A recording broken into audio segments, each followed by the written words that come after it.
Welcome, everyone. Glad you joined us again for another Basic Conversation. Father Basic, we're doing it again. What do you think? We are. I enjoy them, Brad. Let's go for it.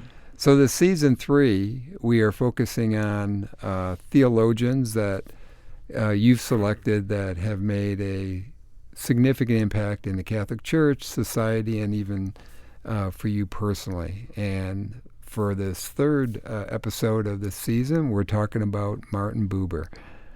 What do we need to talk about as far as background and some lead up? Well, first of all, he's a Jewish philosopher. That would be important. Mm-hmm. So our series here tries to broaden out. We're going to do one on Gandhi along the line, and Catholics and Protestants and so on. So we get a variety of people.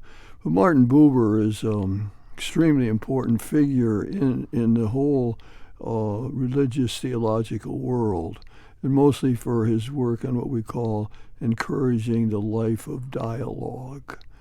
And his classic work is called I, Thou. And so Martin Buber, we should say, one of the important things in his life happened when he was 3 years old. His mother left him, disappeared, never saw her. And he kept thinking she'd come back, and I think it was a babysitter later on told him, your mother isn't coming back. And it was like a shock of realization. This is the reality. My mother's not coming back.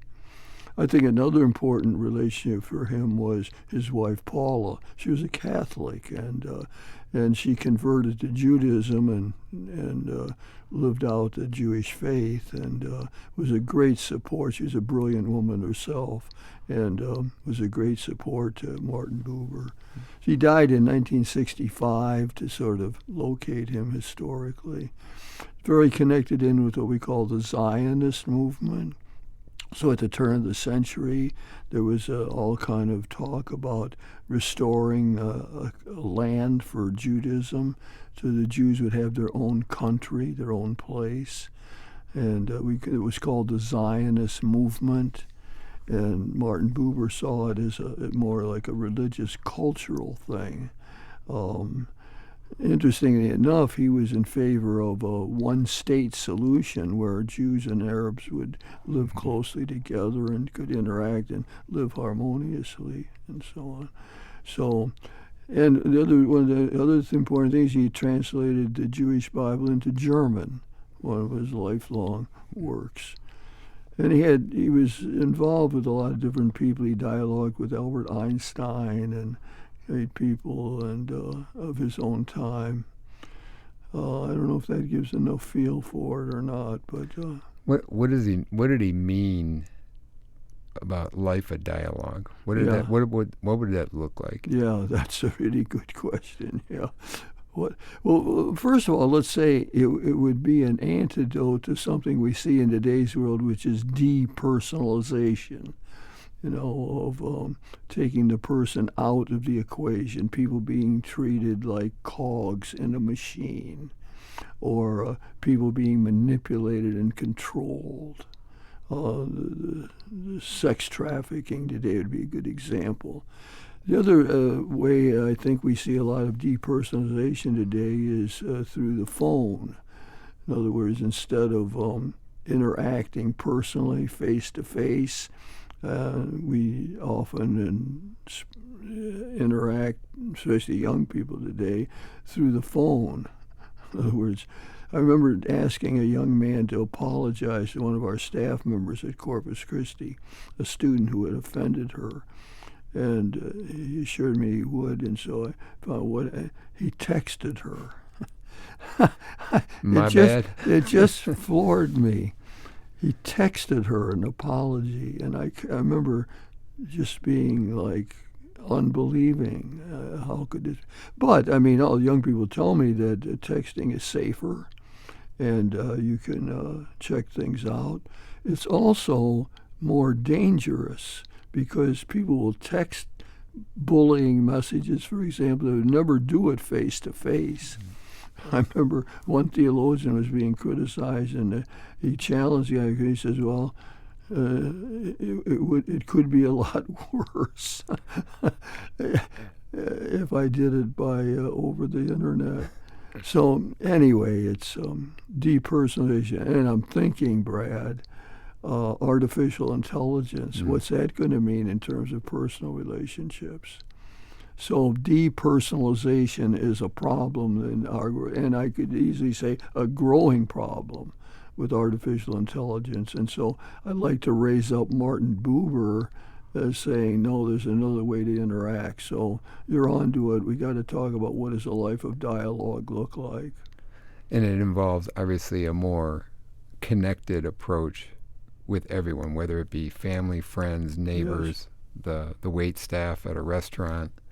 Even nature. Even nature. Buddhist thing. Yeah, even nature. So how are we going to get at this, what this looks like? Well, let's try it through his book, I, Thou. So he distinguished two types of relationships, I, Thou, and I, It. And just for thou means you. It's a ancient term for thou. Yeah. Thou. We use it in prayers yet. Yeah. We address God as thou, which is an important part of this because Buber thought that it is in relationships that we find God. So every time we interact with a thou, another human being, in an open way, God is present in that. He's the eternal thou.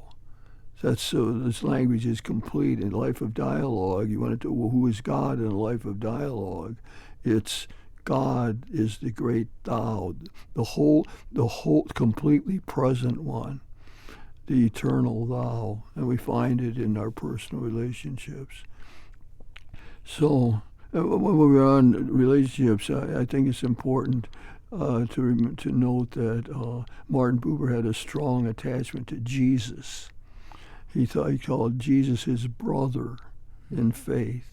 He saw him as a great teacher within Judaism, as a great prophet, and his brother he called Jesus. So we got to get this I thou it's hard. It's sort of like a spectrum in personal relationships. In other words, with some person you might be, well, this person I relate to him because he can help me get a job.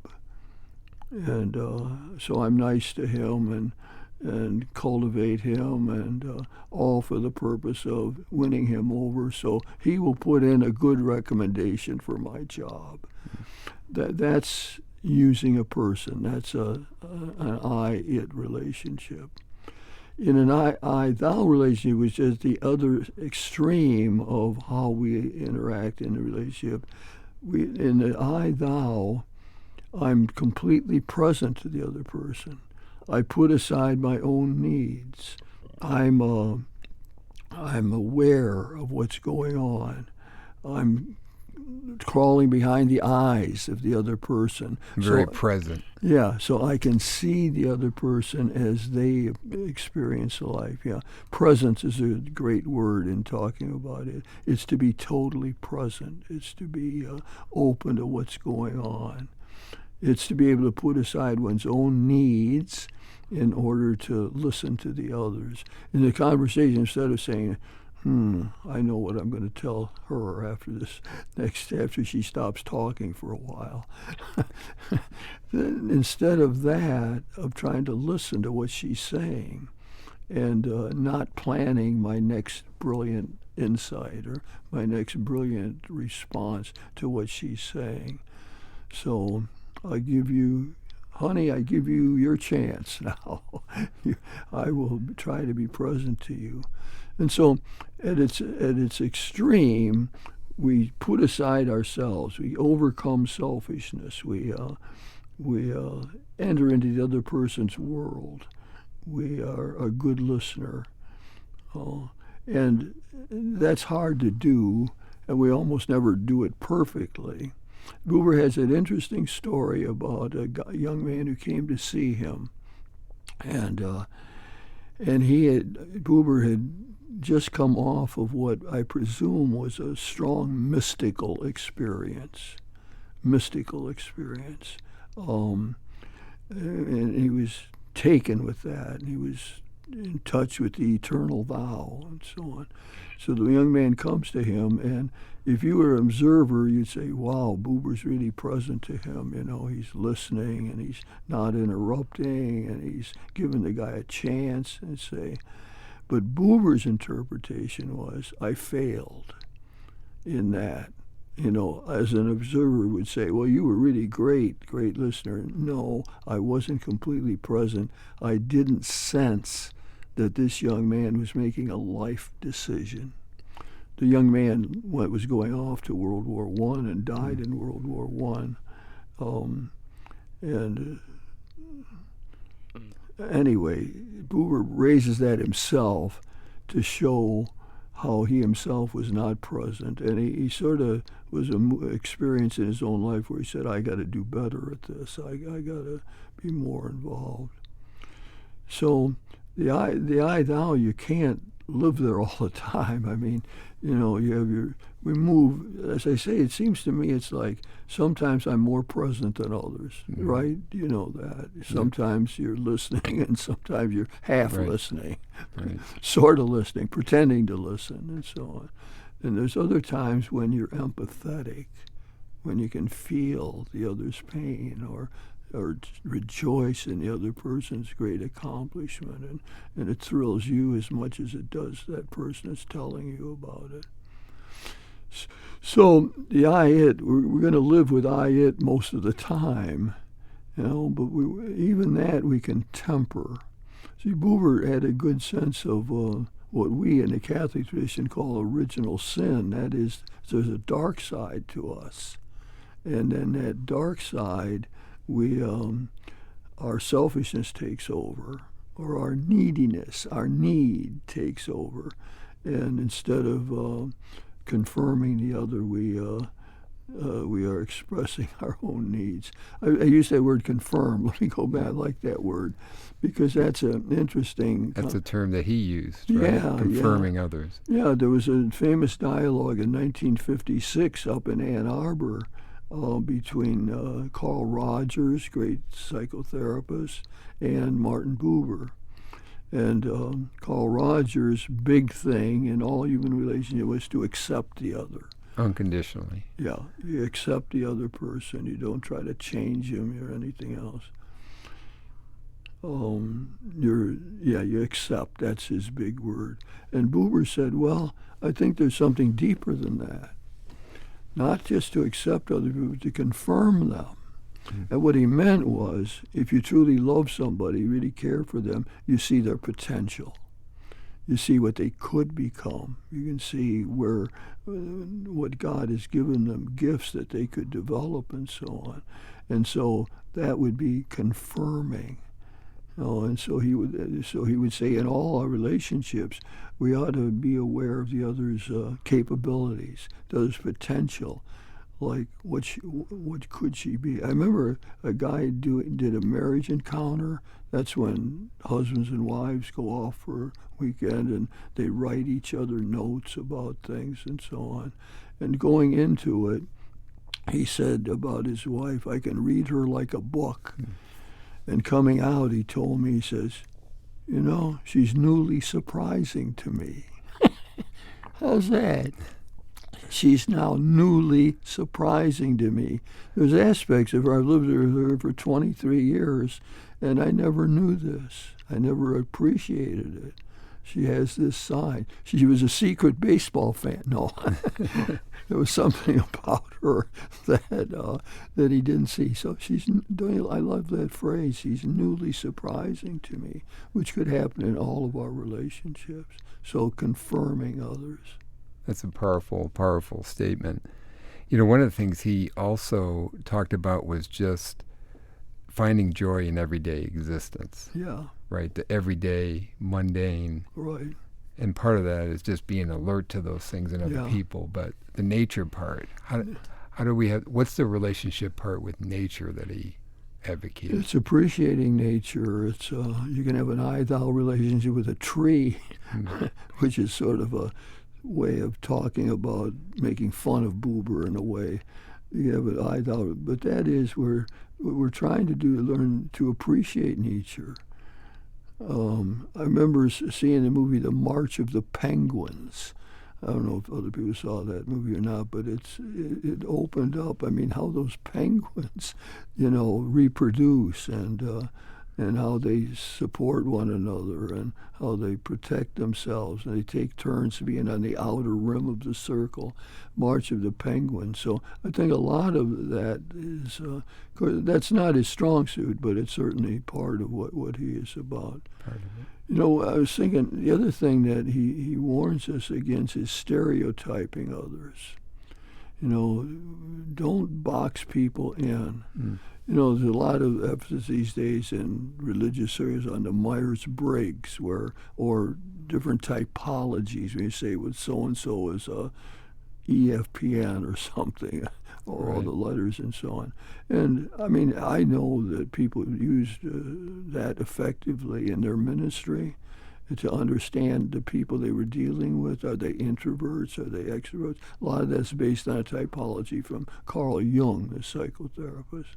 And there's something good about that, but Buber was leery of it.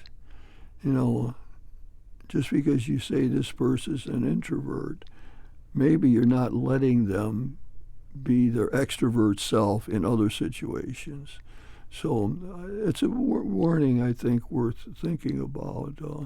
There's various ways of stereotyping people, and and we see that in sexism, right? Really strongly. Stereotypical language about the sexes that doesn't allow them to be themselves. Men shouldn't cry,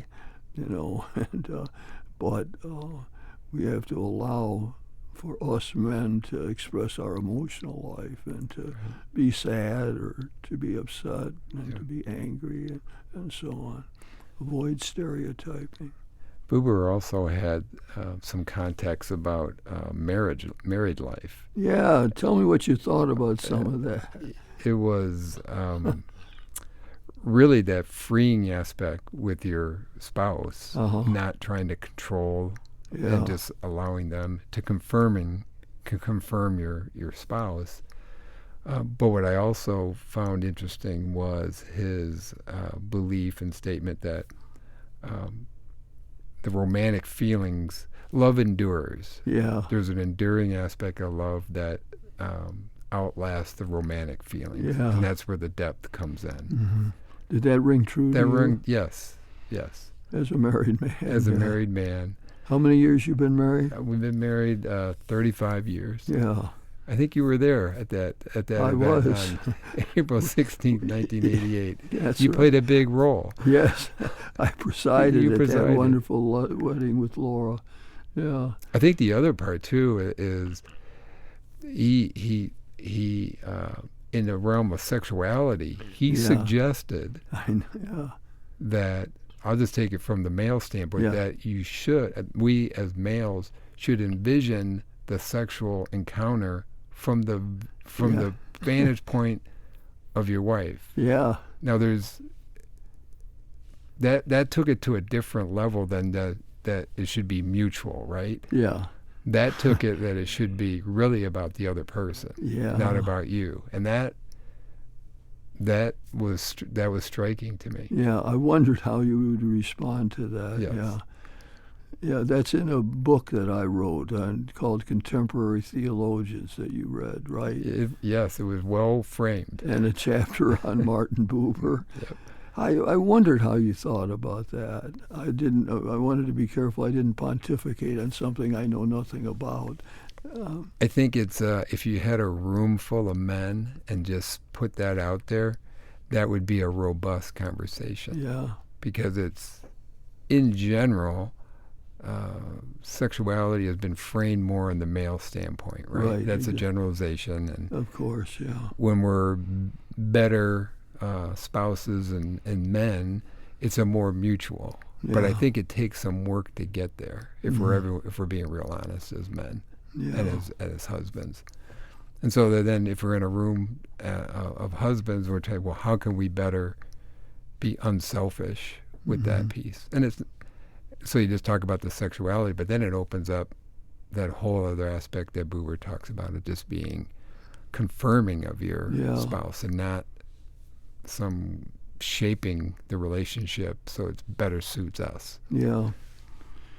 Yeah. In the relationships, it's one of the things of dialogue that Buber says is that in genuine dialogue, we're searching for a truth that's greater than either one of us possesses now. You know, as a result of dialogue, we both should grow. I should see something that I didn't see before, and so should you. And But no, you have to be alert for that to happen. You have to be attentive, right? Yeah, Not distracted. And that's right. You got to move more on that spectrum to the I thou, and but that we need more dialogue today. I mean, just how are we going to, overcome this depersonalization? So what we're going to do is invite more people to try to reach out to the other person. So we want all of us to set aside our selfishness a little bit. I always thought that one of the great needs, values, or what are abilities that ministers, priests, leaders, teachers should have is to be able to say, I can put aside my own needs enough, long enough to actually listen and try to respond. And that's a hard thing to do, of course. As Buber says, we always return to I, it. You can't get away from it. That's the life in which we live. What do you think Buber's ideas as far as rejuvenating kind of the our efforts to personalize things? What are some of the ideas besides just some of the things we've talked about? Is there anything that we haven't covered yet? Yeah, I'm trying to think. That life of dialogue is such a comprehensive term. Right. I suppose the only way to do that is to tear it apart more and to see, what subheadings you might put under that. I think that in today's world, one of the things we have to do is to young people, the next generation has to figure out, what do you do with the cell phone? What do you do about trying to personally interact with people more and less through text messages and so on? And I think that will be one of the great challenges of the generation that grew up with cell phones and know nothing else is that sufficient? I mean, as I see on campus, we walking around, there's 3 people walking together. Each has their own phone. Each is involved with their own phone and not interacting with one another. I mean, it's... Can I give you a very recent example of a cell phone experience that kind of deals with the yearning for connection and how the cell phone can interfere it? So just last week, I went with 2 friends and we saw the classic rock Hall of Famers, the Pretenders, at a very small venue called The Shelter in downtown Detroit. 400 people there.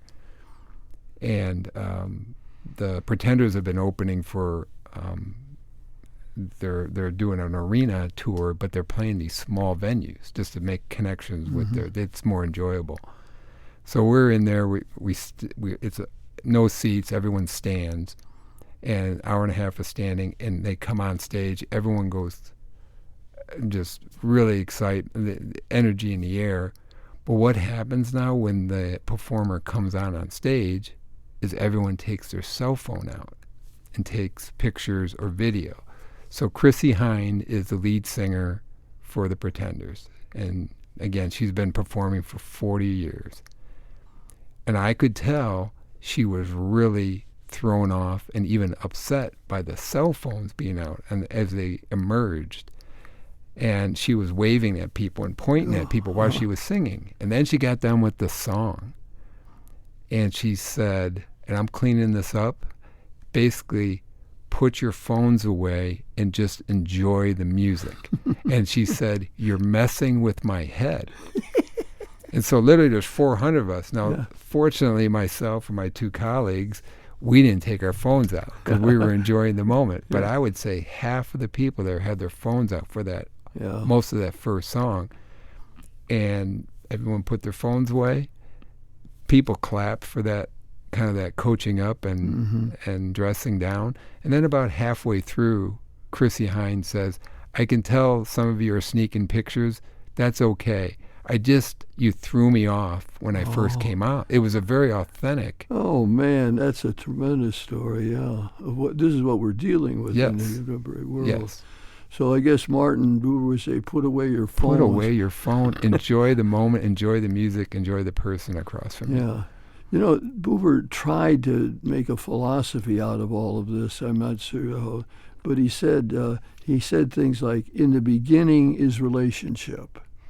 So relationship is everything.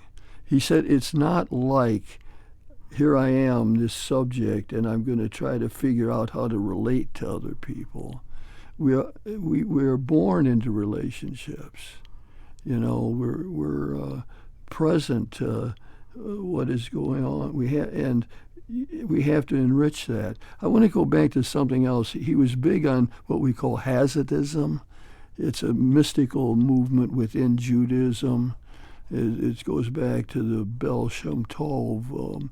I don't think I said that right. Baal Shem Tov in the 18th century, who was very mystically oriented, and and Buber collected Hasidic tales, put them into a book, and Hasidism, and one of he took the movement away from being a mystical movement so much as being an everyday thing, and that this is So he tells the story of this individual groups of Hasidic Jews. Leader was called a Tzaddik. The Baal Shem Tov was the major Tzaddik, but each community had its own Tzaddik. So the Hasidic Jews are on the day before Day of Atonement. They're gathered in the synagogue, and the rabbi of the Tzaddik doesn't show up. And so one woman there in the group thought, well, I'll take this opportunity to run home. I left my baby alone. So she runs home to see how her baby's doing, and there's the Tzaddik holding the baby, and said, well, I was passing by your house, the baby was crying, and I wanted to comfort the baby. So that's an Hasidic tale of being present to opportunities and not passing them by. So he thought it was more important to comfort this crying baby than to be the leader of the 30 people who had gathered for worship and for prayer. Hasidic tales. Yeah. And that goes back to putting into practice the life of dialogue in everyday things, in ordinary things. And so we can practice the life of dialogue when we meet a friend who we haven't seen for years, and we at least try to see how she was doing over these last 20 years before I tell her all the brilliant things I've done in the last 20 years. So I think that in everyday life, there's a chance. How about saying thank you to the woman at the checkout stand in the grocery store? You know, I recently had lunch at my favorite hangout, the Dorr Street Cafe, and I had lunch with a sister, a Sylvania Franciscan sister. And the waitress was very good and kind. And the waitress told me a few days later, she says, well, that guest of yours wrote me a note thanking me for being such a good waitress. I thought, wow. And she was telling me about it. She was happy about it. So there's a million chances throughout the day. The husband says, honey, I know you're upset, and I want to give you your space and time to work this out. I'm ready to talk when you're ready. Instead of saying, we got to get this settled right now. Yeah. We got to get this out. He recognizes that she needs time and space to figure out what went on, to see what her reactions are, to get herself more cognizant of the dynamics. Then she'll be ready to talk. Right. So part of it is, being in tune with other people's rhythm and other people's needs. I mean, sometimes that becomes evident in conversation that start out, we're talking about sports and so on, and our favorite teams, and then suddenly the person said, you know what, I got to tell you what happened the other night with my dog, who's not doing well. At that point, the conversation has to move away from sports to the dog, to what was happening with the dog, because now I sense the person wants to talk about this.